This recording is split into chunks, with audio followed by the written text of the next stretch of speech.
بسم اللہ الرحمن الرحیم۔ البقرہ آیت نمبر 115۔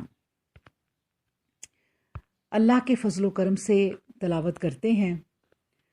وَلِلَّهِ الْمَشْرِقُ وَالْمَغْرِبُ فَأَيْنَمَا تَوَلُّوا فَثَمَّ وَجْهُ اللَّهِ إِنَّ اللَّهَ وَاسِعٌ عَلِيمٌ۔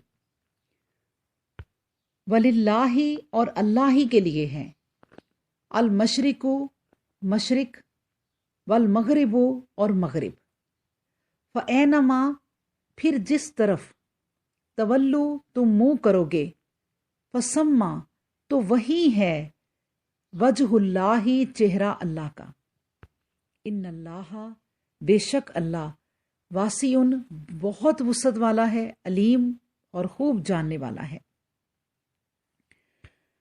اللہ سبحانہ و تعالیٰ اس آیت میں فرماتے ہیں، اور مشرق ہو یا مغرب سب اللہ ہی کے لیے ہے، جہاں کہیں بھی تم رخ کر لو اللہ تمہارے سامنے ہے، بلا شبہ وہ وسیع قدرت والا ہے۔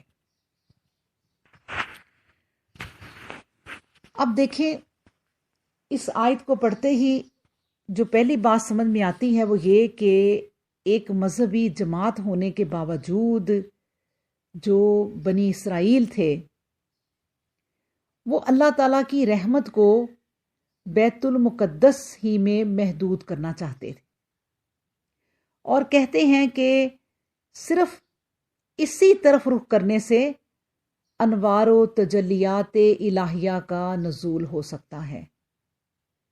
حالانکہ یہ خیال بالکل غلط ہے، بلکہ اس کے لیے تو مشرق و مغرب سب برابر کی حیثیت رکھتے ہیں۔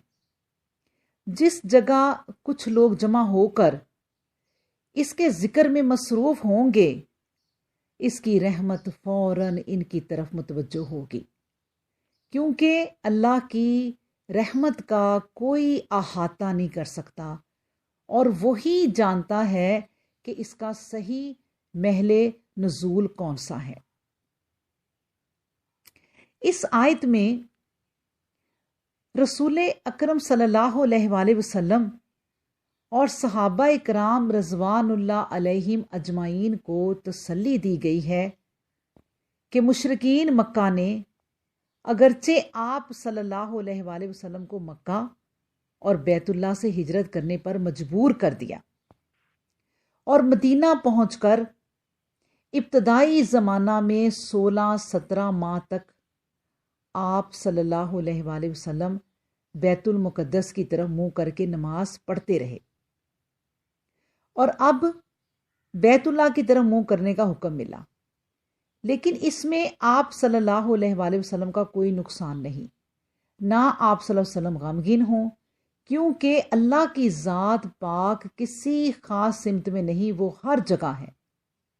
اس کے لیے مشرق و مغرب یکساں ہیں، کعبہ کو قبلہ بنائیں یا بیت المقدس کو، دونوں میں کوئی ذاتی خصوصیت نہیں، بلکہ امر الہی کی تعمیل ہی دونوں جگہ سبب فضیلت ہے۔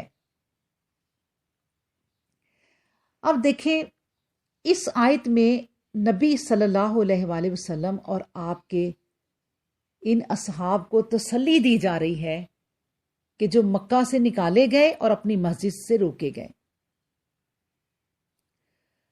حضور صلی اللہ علیہ وسلم جو ہے وہ مکہ میں نماز بیت المقدس کی طرف ہی منہ کر کے پڑھتے رہے۔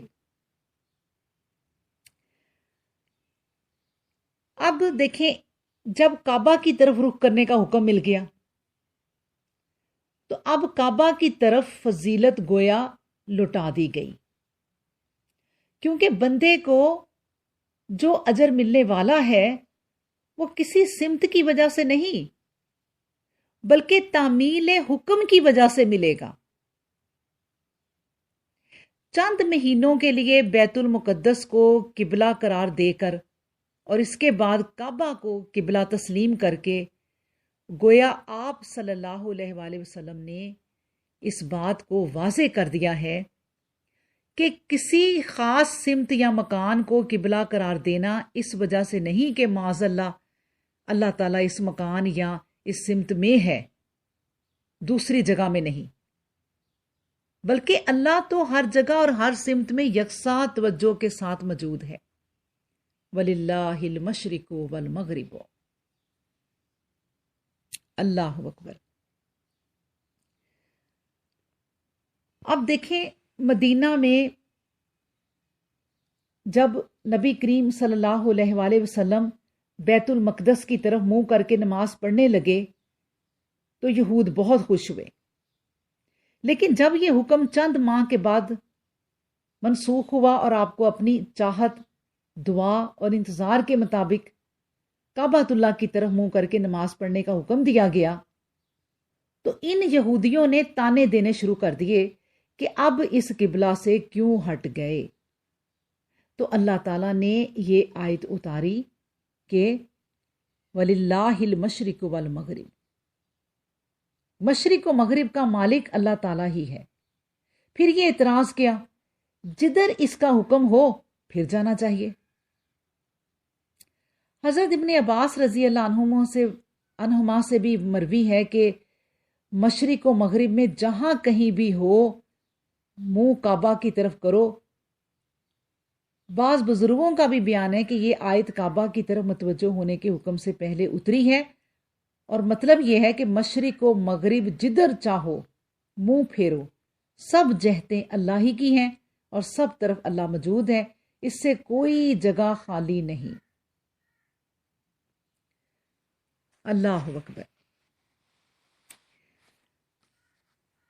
اچھا، حضرت ابن عمر رضی اللہ عنہ سے مروی ہے کہ ان کی اونٹنی کا منہ جس طرف ہوتا تھا نماز پڑھ لیتے تھے، اور فرماتے تھے کہ نبی کریم صلی اللہ علیہ وآلہ وسلم کا یہی طریقہ تھا، یعنی سواری میں آپ جہاں بھی جائیں، ایروپلین میں بیٹھ کر یا ٹرین میں بیٹھ کر یا جس طرح بھی، تو جس طرح بھی سواری چلتی جائے اس سے کوئی فرق نہیں پڑتا، آپ نماز پڑھ لیں۔ ہاں، نماز نہ پڑھنے سے فرق پڑے گا۔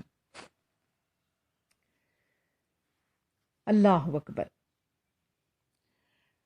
اب دیکھیں قانون الہی کی گہرائیوں کو ہر کوئی نہ سمجھ سکے یہ دوسری بات ہے، لیکن کوئی نہ کوئی حکمت اس میں ضرور پنہا ہوتی ہے۔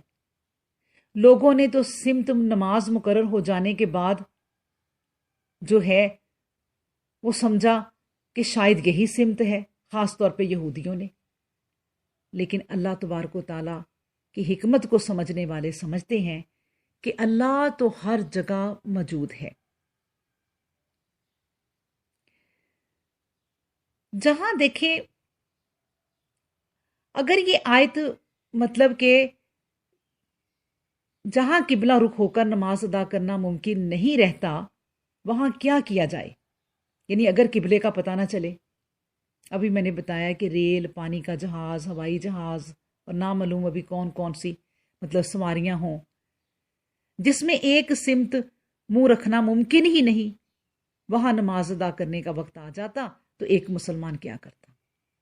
اس آیت نے ان ساری تکلیفوں اور پریشانیوں کا حل پیش کر دیا کہ جس طرف بھی تمہارا منہ ہوگا اس سمت میں اللہ موجود ہے، زیادہ وہم مت کرو، بس نماز ادا کرو، اگر سمت بدلتی ہے تو بدلنے دو، کوئی فرق نہیں پڑے گا۔ وَلِلَّهِ الْمَشْرِقُ وَالْمَغْرِبُ۔ اسی طرح جہاں نماز کی سمت قبلہ معلوم ہی نہ ہو اور سمت مقرر کرنا بھی دشوار ہو، یعنی اس کے بس کا روگ ہی نہ ہو اور کوئی بتلانے والا بھی موجود نہ ہو، تو وہاں بھی یہی حکم ہے کہ اپنے خیال سے جس طرف کو سمت بنا لے گا قبلہ اس طرف ہے، اگر قبلہ اس طرف نہ بھی ہوگا تو کوئی فرق نہیں پڑتا، اللہ کا نام لے کر نماز ادا کر لے۔ اگر نماز ادا کر لینے کے بعد کسی وجہ سے معلوم ہو جائے کہ میری سمت صحیح نہیں تھی تو بھی نماز درست ہے۔ صرف اس وجہ سے نماز کو لٹانا ضروری نہیں ہے کہ فَأَيْنَمَا تَوَلُّوا فَثَمَّ وَجْهُ اللَّهِ، جہاں کہیں بھی ہو تم رخ کر لو، تمہارے سامنے اللہ ہے۔